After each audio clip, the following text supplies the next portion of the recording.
Орон мэндийн хүргэе үзэгчдээ төвцөг мэдээллийн хөтөлбөр пүрэв гарагийн дугаараа хүрэхэд бэлэн боллоо. Хөтөлбөрийн эхэнд мэдээллийн хурангуйг хүргэе. Монгол Улсын ерөнхийлөгч Говь Алтай аймагт ажиллалаа. Ардчилсан нам улс төрийн нөхцөл байдал дотоод шинжилгээний талаар мэдээлэл хийлээ. Америк нэгдсэн улсын хургуулсан саналын хариуд Иран 5 зүйл бүхий шаардлага тавьжээ. Вьетнам улс анхны цөмийн цахилгаан станцаа Оросын холбооны улстай хамтран байгуулна. Беларусын ерөнхийлөгч Лукашенко бүгд наримдах ардчилсан Солонгос улсад айлчилж байна. Монгол Улсын ерөнхийлөгч Ухнагийн хүрэлцэх Говь Алтай аймагт ажиллалаа. Төрийн тэргүүн Алтай хотод ажиллах үеэрээ иргэдтэй нүүр тулан уулзаж, улс орны нийгэм эдийн засгийн бодлогын хэрэгжилтийг танилцуулсан юм а. Алтай хотын иргэдийн амьдралын чанарт бодит өөрчлөлт авчирсан тайвшир Алтай төсөл болон Сумдад өрнөж буй сургууль, цэцэрлэгийн бүтээн байгуулалтууд нь төрийн бодлого орон нутагт үр дүндээ хэрэгжиж байгааг нь тод жишээ болж байна. Тус аймаг эрүүл мэндийн салбарт дахиж гаргаж хорт хавдрын нас баралтыг 15%-аар бууруулснаас гадна дундаж наслыг 80-аас дээш гаргах томоохон амбицийг өмнөө тавьжээ. Эдийн засгийн хүрээнд хүнсний хөвсгөл хөдөлгөөн Говь Алтайд бодитоор нутагшиж орон нутгийн 10 гаруй аж ахуй нэгж 1.3 тэрбум төгрөгийн хөнгөлөлттэй зээлээр технологийн шинжилэл хийгээд байна. Хэдийгээр мах сүм бүтээгдэхүүнээ дотоодосоо бүрэн хангаж байгаач иргэдийн зүгээс банкны барьцаа хөрөнгийн шалгуурыг уян хатан болгож өрхийн үйлдвэрлэлийг илүү дэмжих саналтай байгаагаа төрийн тэргуунд уламжиллаа. За таны ерөнхий сайд байх үеийн хийсэн одоо дэд үтцийн чиглэл ялангуяа аймгийнхаа төвийн ундны асуудлыг 100% шийдсэн өнөөдөр бас эрүүл одоо байх нэг суурийн ундны усаас эхэлж байгаа гэдгийг за мөн одоо тэр үед хийгдсэн бүх одоо сургууль цэцэрлэгүүдийн том бүтээн байгуулалтууд бүгд одоо ашиглалтанд орсон ийм байгаа гэдгийг бас танд хэлэх таатай байна. Ерөнхийдөө таны санаачлан хэрэгжүүлж байгаа тэрэн мод хүнсний хөвсгөл үндэсний хөдөлгөөн цагаан алт эрүүл Монгол хүн эргээд 2001 тэтгэлэг хөтөлбөр зэргийн үйл ажиллагааг байгалийн нийгэмд оршихуйг дэмжсэн ирээдүйн хүрээлтийг харсан чухал хөтөлбөр гэж харж алтайчууд бидээс хэрэгжүүлэн дэмжиж байгаа бас илэрхийлье. За эдгээр 2100 хөтөлбөрт Монгол улстай тэргүүл оюуны өндөр чадамжтай бүгд багчууд хамгийн захын сумын сургуулиас зай харамцахгүйгээр зөвхөн чадвараараа хамрагдаж байгаад иргэд талархаж байгааг дуулгая. Өнгөрсөн жил Алтай хотод үйлчлэгээтэй орон сууцны цогцлбор хотхон Бэгэр Бугад суманд орон сууц барьсан бөгөөд тайшир шохон үйлдвэрийг ашиглалтад оруулснаар шинээр 200 орчим ажлын байр бий болгожээ. Одоо Алтай хотод 18 тэрбум төгрөгийн хөрөнгө оруулалтаар цэвэрлэх байгууламж, 31 км хатуу хувьчилтай автозамын ажил өрнөж байна. Ерөнхийлөгчийн санаачилсан улсын хурлын гишүүнийг эгүүлэн татахтай холбоотой хуулийн төслийн тухайд нутгийн иргэд санал бодлоо илэрхийллээ. Улсын хурлын гишүүнийг эгүүлэн татах одоо энэ ёс зүйн хариуцлага тооцохдын хуулийг бол дэмжиж байгаа иргэн гүний хувьд. Гэхдээ энэ энгийн иргэд болохоор ингээд хууль үйлчлээд явдаг. Их хурлын гишүүдэд бол хууль үйлчлэхгүй одоо их хурлын гишүүн болчтын бол одоо тэнд орж төсөлтийн дээр авч идэж уун баяжна гэсэн тийм бодолтой ер нь болцсон байгаа байхгүй юу? Олон жил ингэж яваа.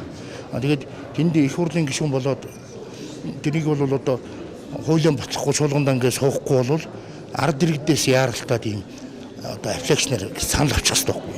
Тэгэд бол бараг 70-80% та санал авах ч шүү дээ ард иргэд. Одоо ажиллаа хийдгүү ард түмнөрөө сонгуульд сайн та нарын төлөө маш сайхан ажил хийн тэгин ингээд дийж гарч байгаа. Тэгээд чи ажиллаа хийдгүү хуралдаач суудгүй тийм гişүүдийг бол эргүүлэн татах нь маш зөв гэж бодож байгаа. Тийдэг нэгийг сонгох хэрэгтэй гэж боддог юм. Энэ онд 9 булаг сумд соёл амралтыг хүрээлэн сургуулийн спорт, заал ахмадын сувлэл, Эрдэнэ суманд 320 хүүхдийн суудалтай ерөнхий боловсролын сургууль, Цээл суманд сургуулийн дотор байр, Алтай суманд хүүхдийн цэцэрлэг барьж, Дарив суманд харган төрүүгийн услалтын систем байгуулах юм байна. Төрийн тэргүүн тус аймагт ажиллах үеэрээ салбартаа манлайлан ажилласан хүүхэд Нэра зөвлөх их хэмж, жаргах сайхан, ахмад Нэхлэн бодогч, Чандаг, мастер ойдочин Хандаа нарт төрийн дээд цол одон медаль гардуулав. Монгол Улсын ерөнхийлөгч хүрэлцэх алтайчуудын эв нэгдэл бүтээн байгуулалтын эрч хүчийг өндрөөр үнэлж, улс орны хөгжлийн төлөө хамтран зүтгэхийг уриалснаар энэ удаагийн томилолт хөндөрлөлөө. Ардчилсан намын удирдлагууд цаг үеийн улс төрийн нөхцөл байдал болон намын дотоод сонгуулийн үр дүнгийн талаар мэдээлэл хийж, улсын хурлын үйл ажиллагаа, авилгалын асуудал, улс төрийн хариуцлагын талаар хатуу байр сууриа илэрхийллээ. Тэд улсын хурлын дарга учрлыг огцрохыг шаардаж, шаардлагыг хүлээж авахгүй бол огцруулах арга хэмжээ авна гэдгээ мэдгдсэн юм а. Ардчилсан намын дарга цогтгэрэл улсын хурлын чуулган 2 дахь 7 хоногт хуралдаагүй байгааг шүүмжилж, олонхын бүрэлдэхүүнтэйч парламент хэмээн ажиллахгүй байгаа нь анхаарал татчихвыг онцлолоо. Тэрээр улсын хурлын даргад хариуцлага тооцох шаардлага тавьж буйгаа илэрхийлж, шаардлагыг хүлээж авахгүй тохиолдолд дараагийн арга хэмжээ авах боломжийг дурдсан байна. Мөн Ардчилсан намын бүлгээс авилгын асуудлыг ил тод хэлцэх зорилгоор улсын хурлд нээлттэй сонсгол зохион байгуулах санал гаргаж, гишүүд гарын үсэг зурж эхэлжээ. Энэ хүрээнд төрийн өмчит компаниуд болон уул уурхай салбартай холбоотой асуудлуудыг шалгах шаардлагатай гэж үзэж байна. Яг өнөөдөр улсын хурлын чуулган 2 дахь 7 хоногт хуралдахгүй байна. Монгол Ардын нам болоод тэдний эвсэлд хамтралд байгаа намуудын гишүүдийн тоо 80. Бүрэн дүүрэн хурлаа зохион байгуулалт явах боломжтой. Монгол Ардын намын дарга учрлыг улсын хурлын эндэрээс буу гэдэг шаардлагыг зүйтэй гэж улсын хурлын олон аль хэдийн үзсэн байна. Чөлөөлөгдөх ёстой гэдэг зарчмын шаардлагыг хүлээж авахгүй бол бид нар огцруулах арга хэмжээнд орно. Нөгөө талаас намын дотоод зохион байгуулалтыг хүрээнд хийсэн сонгуулийн үр дүнг танилцуулж, улсын хурлын гишүүн Цэнгүн үндэсний бодлогын хорооны шинэ бүрэлдэхүүний 60% 40-оос доош насны залуус байгааг онцоллоо. Энэ нь намын шинжлэлийн нэг илрэл гэж үзэж байна. Их гарч байгаа. Та бүхэн бас сошиал хаяг дээр манай нам нээлттэй учраас намын гишүүд маань ч гэсэн ийм хүндрэлүүд тулгарч байна. Мөнгөөр гишүүдийн саналыг худалдаж авч байна, хайрцаглаж байна. Фракцууд нийлээд шинэ хүмүүсийг оруулахгүй байна. Эсвэл хуучин олон жил намдаа зүтгэсэн хүмүүс маань орж чадахгүй байна. Гэх мэт маш их гомдлууд бас гарч байгаа. Энэний шийдлийг бид бүхэн Ардчилсан намын шинжилсэн дүрмдээ бас тусах гэж оролдож байгаа. Үеийн үед намууд ер нь мөнгөний хамааралгүй ямар нэгэн фракцаас гадуур энгийн гишүүд нь яаж дуу хоолойгоо хүргэдэг байх юм бэ? Тэр системийг яаж хийх үү гэж боддог. Ардчилсан намын зүгээс улсын хурлын үйл ажиллагаа саатсан авилгын асуудал гүнзгийсэн гэж үзэн эрх баригчдад улс төрийн хариуцлага тооцох шаардлага тавьж байна. Ялангуяа улсын хурлын даргаыг огцруулах асуудлыг шууд хөндөж, нээлттэй сонсгол явуулах санал гаргасан нь улс төрийн нөхцөл байдлыг улам хурцдгах төлөвтэй байна. Нөгөө талаас нам дотооддоо шинжилэл хийж бууга онцолж байгаа нь цаашдын улс төрийн өрсөлдөөнд байр суурь бэхжүүлэх орлого гэж ажиглагчид үзэж байна.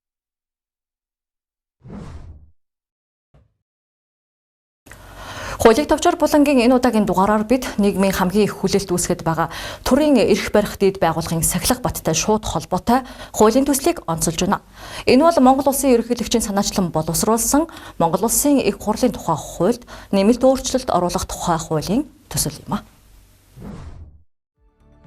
Өнөөдөр бид телевизэнд дэлгэснээр улсын хурлын чуулганы нэгдсэн хуралдаан болон байнгын орооны хуралдаанууд эрс хүрээгүйгээс болоод хойшилж чухал хуулийн төслүүд гацаж байгаа дүр зургийг харсаар цочирдох байсан гэхэд хэлсдэхгүй. Төрийн ордон дотор хоосон суудлууд эрс бүртгийг хүлээж цаг нөхцөх байдал нь парламентын засаглалын нэр хүндээг унгаж төрийн ажиллагааг зогсонго байдалд оруулж байна. Үүнээс гадна зарим гишүүдийн ёс зүйгүй ааш авир олон нийтийг бухимдуулсан үйлдэлүүд цаашлаад авилга албан тушаалын ноцтой гэмтэрэгт холбогдсон асуудлууд нь иргэдийн төр тэтгэх итгэлийг туйлд нь хүртэл алдаглуулад байгаа юм. Яг ийм цаг үед улсын хурлын гишүүнийг эгүүлэн татах механизм буюу хариуцлагагүй түшээдэд сонгогчд нь хариуцлага тооцдог бодит тогтолцоог бий болгох хуулийн төсөл оны эхнээс яригдсаар өдийг хүрчээ. Манай улсын үндсэн хуульд Монгол улсын засгийн бүх хэрэг ард түмний мэдээлэлд байна гэж заасан байдаг. Гэвч өнөөдрийг хүртэл гишүүн хүн өргөсөн тангаргаасаа ницах, ажил таслах эсвэл гэмтэрэг үйлсэн тогтоогдсон байхад ч түүнийг эгүүлэн татах эрх зүйн механизм нь амьдрал дээр тодорхойгүй. Улсын хурл өөрөө өөрийгөө хамгаалж үлддэг хаалттай байсаар ирсэн. Харин энэхүү шинэ хуулийн төслөөр энэ бүхнийг нэгмөр болгож хариуцлагын тогтолцоог шилэн бөгөөд бодиттой болгохыг зорьсон гэж хуулийн төслийн ажлын хэсэг онцолжээ.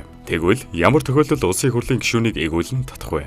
Хуулийн төсөлд 4 үндсэн үндслийг маш тодорхой зааж өгчээ. Нэгдүгээрт гишүүн өргөсөн дангаргаасаа нийцсэн бол бидний мэдэж байгаагаар гишүүд ард түмний илж байж улсын ашиг сонирхлыг эрхэмлэнэ гэж тангараг өргөдөг. Хувийн ашиг сонирхлоо төрийн ашиг сонирхлоос дээгүүр тавьж тангараа зөрчих нь эгүүлэн татах шууд үндэслэл болно. Хоёрдугаарт хамгийн бодиттой бөгөөд ажил таслагчдад зориулсан заалт. Хэрв гишүүн улсын хурлын ээлжид чуулганы хуралдааны 50-аас доошгүй хувьд хүрэлцэн ирээгүй бол түүнийг чөлөөлөх чиг үүргээ хэрэгжүүлээгүй гэж үзэн эгүүлэн татна. Төрийн ажлыг цалгардуулж чуулган орооны эрс бүрдүүлэхэд саад болжгүй гишүүн төрийн түшээ байх эрхгүй гэдгийг энэ заалт хатуу сануулж байна. 3-р хууль тогтоох чиг үүргээ хэрэгжүүлээгүй буюу чуулганы хураалтын 50-аас доошгүй хувь биелжлэн оролцоогүй байх.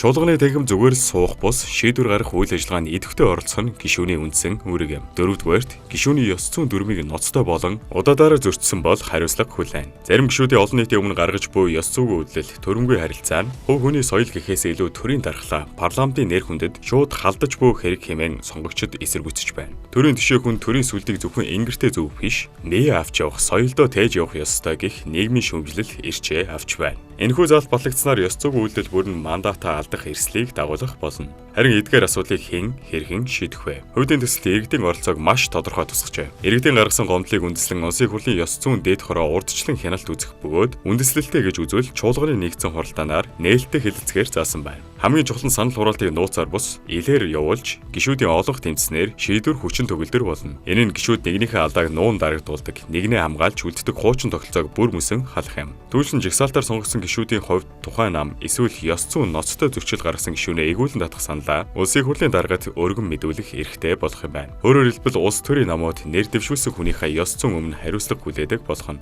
Харин үндсэн хуулийн цэц болон шүүхэн шийдвэрийн тухайд одоо мөрдөгдөж буй үндсэн хуулийн цэц гишүүнийг эгүүлэн татах төвлөлт гаргахад Улсын их хурл түүнийг нь хүлээн зөвшөөрөх хэсгээ өөрсдөө шийддэг байсан том гажуудал байлаа. Харин шинэ төсөл бол цэц дүгнэлт гаргаж Улсын их хурл танилцуулсан л бол эсвэл шүүхээс гишүүнийг гэмтэрэг үйлдсэн гэж тогтоосон л бол Улсын их хурл түүнийг шууд эгүүлэн татахаар зохицуулжээ. Өөрөөр хэлбэл гэмтэрэг толбогдсон гишүүн Улсын их хурлын хамгаалалт дор нуугдах боломжгүй болно гэсэн үг. Хуулийн төсөл батлагдсанаар Улсын их хурлын гишүүн ардчилсан ёсны зарчмын дагуу ард түмнээс олгосон мандатыг хүндэтгэхийн сацуу үндсэн хууль зөрчсөн гэмтэрэг үйлдсэн ёс зүйн ноцтой зөрчил гаргасан тохиолдолд эгүүлэн татах тухай үндсэн хуулийн зохицуултыг амьдралд хэрэгжүүлэх, парламентын засаглалыг бэхжүүлэх, улс төрийн намыг хариуцлагатай болгох, төрийн үйл ажиллагааны тэгш байдал, хууль дээдлэх зарчмыг хангахад эерэг нөлөө үзүүлнэ гэж хуулийн төслийн ажлын хэсэг үзжээ. Өөрөөр хэлбэл парламентын засаглал жинхэнэ утгаараа бэхжинэ. Гишүүн бүр өөрийнхөө мандатыг хүршгүй дархан ирэх биш, харин ард түмний өмнө хүлээсэн хариуцлагатай үүрэг гэж ойлгодог болно. Хамгийн чухал нь төрийн үйл ажиллагааны иргэдийн итгэх итгэл сэргэн. Сонгосон төлөөлөгчдөө хянах хариуцлага тооцох эрх зүйн бодит хөшөөрөг иргэдэд очиж байна. Мөн төрийн ажил цалгардахгүй, чуулган байнгын орооны эрц хангагдаж, хууль тогтоох үйл ажиллагаа тасралтгүй явах нөхцөл бүрдэх юм. Хуулийн төсөл батлагдвал 2026 оны хаврын чуулганы хуралдаанд холбогдох журмуудыг наривчлан баталж, хэрэгжүүлж эхлэхээр төлөвлөжээ. Бид энэ сэдвийг цаашид ч анхааралтай ажиглах болно.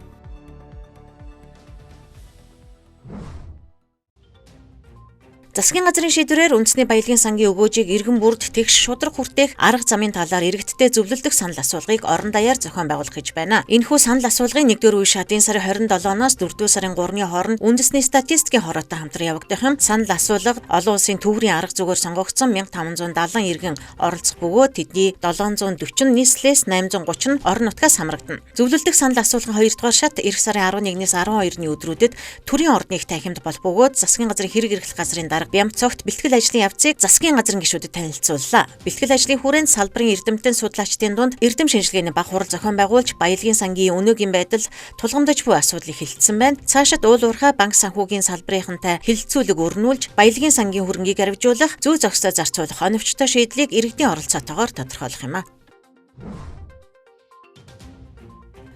Засгийн газрын ээлжид хуралдаанаар манай улсын засаг захиргааны нэгжүүдийг бүрэн холбоожуулах стратегийн ач холбогдолтой шийдвэр гаргалаа. Одоогийн байдлаар 21 аймгийн 1650 багаас 104 нь бүрэн холбооны сүлжээ огт байхгүй байгаа бөгөөд 200 орчим багт сүлжээний хангамж хангалтгүй байна. Үүнээс шалтгаалan аслагдсан бүсийн иргэд төрийн цахим үйлчилгээ, боловсрол, эрүүл мэндийн мэдээлэлээс хоцрох зэрэг тэгш бус байдал үүсэж байгаа юм. Иймд цахим хөгжил инновац харилцаа холбооны сайд Бачуугуурт 2026-аас 2028 онд хэрэгжүүлэх төлөвлөгөөг баталж хэрэгжилтийг хангахыг засгийн газраас даалгалаа. Энэхүү 3 жилийн төлөвлөгөө хэрэгжснээр Монгол улсын бүх баг үүрэн холбоо болон өндөр хурдны интернетийн сүлжээнд бүрэн холбогдох юм. Ингэснээр орон нутгийн бизнес худалдааны эргэлт нэмэгдэж, ас бүсийн иргэд цаг хугацаа орон зайнаас үл хамааран мэдээлэл авах боломж бүрдэх юм а. Хамгийн чухал нь гамшиг аюулт үзэгдлийн үед мэдээллийг шуурхай дамжуулах, иргэдийн аюулгүй байдлыг хангах чадвар эрс сайжирна гэж холбогдох албаныхан үзэж байна.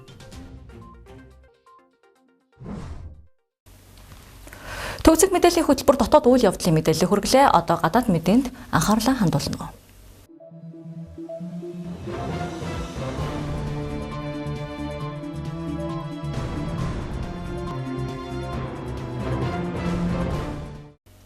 Арам дэргийн үзэгчтэй төвцөг мэдээллийн хөтөлбөр олон улсын мэдээгээр үргэлжилж байна. Эхний мэдээлэл хүргэе.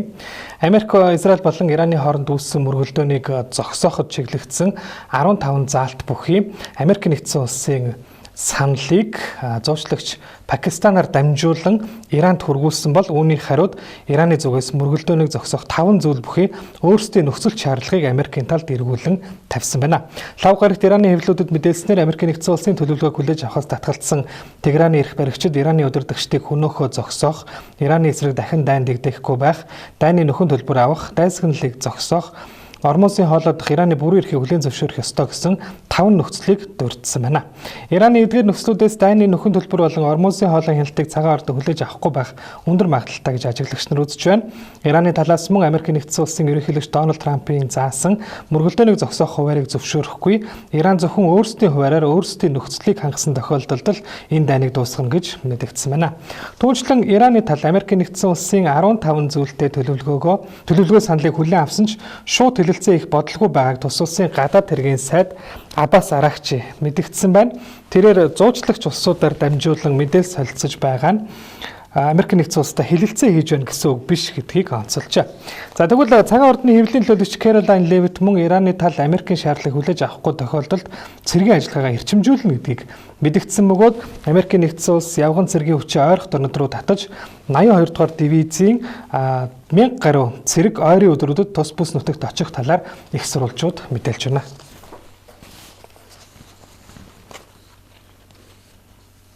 Дараагийн мэдээ.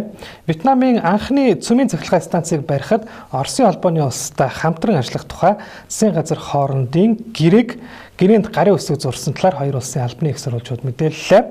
За Мягмар гарагт Москва хотноо болсон гарын үсэг зурах ёслолд Оросын холбооны улсын ерөнхий сайд Михаил Мишустин болон Оросын холбооны улсад айлчилж байгаа Вьетнамын ерөнхий сайд Фан Мин Чин нар болон мөн Росатом корпорацийн тэргүүн Алексей Лихачев, Вьетнамын засгийн газрын хэрэг эрхлэх газрын дарга Чан Ван Шон нар оролцсон байна.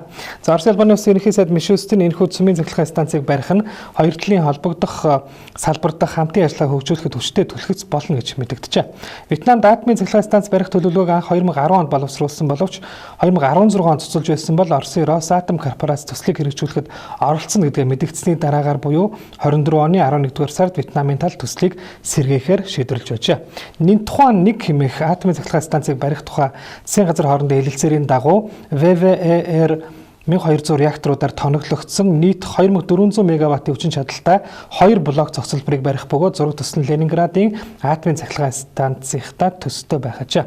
Оросын албаны улсын ерөнхийлөгч Владимир Путин лав гарагт Кремльд айлчилсан Вьетнамын ерөнхий сайд Фан Мин Чинтэй хэлэлцээ хийсэн бөгөөд энэ үеэр тэрээр Вьетнам улс бол Оросын найдвартай түнш найз бөгөөд Орос Вьетнамын харилцаа цаг хугацааны шалгуурыг давсан хэмээн онцлон мэдэгдсэн байна. За өөр нэгэн айлчлалын тухай мэдээлэл хүргэе. Беларусын ерөнхийлөгч Александр Лукашенко бүгд найрамдах ардчилсан солонгос ард улсад хийх албан ёсны айлчлалаа лав гарагт эхлүүлсэн байна. Лукашенко Умар солонгосын удирдагчийн урилгаар 2 өдрийн хугацаанд айлчилж байгаа бөгөөд хувийн онгоцоор очжээ. Умар солонгосын удирдагч Ким Жон Ун Беларусын төрийн тэргүүний Пхеньян нутнаа албан ёсоор ухтан авч үүний дараа Александр Лукашенко Ким Жон Уны хамт дэлхийн 2 дугаар дайны үеэр солонгосыг чөлөөлсөн улаан армийн цэргүүдийн хөшөөнд цэцэг өргөснөөс гадна мөн Ким Сусаны дурсгалын ортонд зочилж Умар солонгосын удирдагч агсан Ким Ир Сен Ким Жон Ил нарт хүндэтгэл үзүүлэхдээ Оросын албаны улсын ерөнхийлөгч Владимир Путинээс илгээсэн цэцгийг мөн хамт өргөжээ. Александр Лукашенкогийн энэхүү айлчлал түүний хувьд Умар солонгос улсад хийж байгаа анхны төрлийн айлчлал бөгөөд хоёр улсын харилцааны эргэцэн үндсийг бэхжүүлж хоёр талын хамтын ажиллагааг идэвхжүүлэхэд хувь нэмэр оруулна гэж үзэж байна. Түүнчлэн Беларусь Умар солонгос хоёр улсууд найрамдал хамтын ажиллагааны гэрээ байгуулахаар төлөвлөж байгаа талаар Беларусын төрийн мэдээллийн агентлаг мэдээллээ. Хоёр улс 1992 онд дипломат харилцаа тогтоож 95 оноос худалдаа эдийн засгийн хамтын ажиллагааны хамтарсан хорог ажиллуулж эхэлсэн ба одоогоор Умар солонгос Беларуст элчин сайдын яамтай боловч Беларусаас Умар солонгос элчин сайдын яам ажиллаулдаг байна.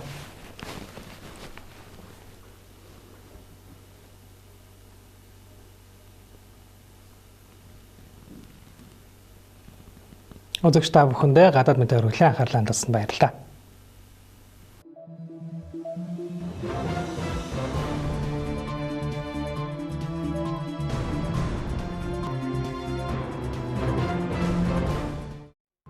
Төвцөг мэдээллийн хөтөлбөрийн өнөөдрийн дугаар өгөр өндөрлөж байна. Анхаарлаа хандуулсан танд баярлалаа.